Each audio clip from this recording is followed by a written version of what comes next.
Pulseway Honest Review.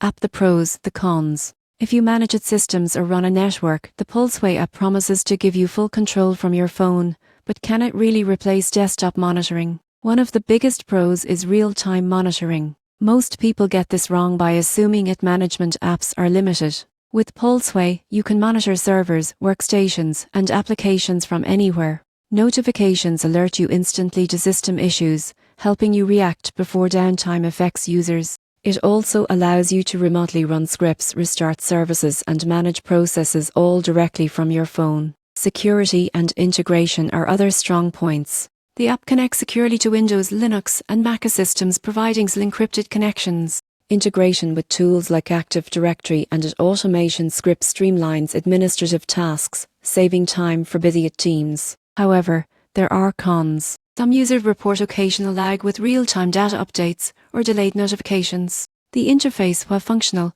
can feel overwhelming for newcomers due to the sheer number of monitoring options. Advanced reporting and analytics are also better accessed on the desktop platform. In conclusion, the Pulseway app is ideal for professionals who need mobility and instant control over systems. The surprising truth is that while it's excellent for alerts and quick interventions, full-scale management and detailed analysis are still better handled on desktop. For anyone seeking efficient on-the-go monitoring, Pulseway provides a powerful and responsive mobile solution, keeping networks secure and issues under control wherever you are.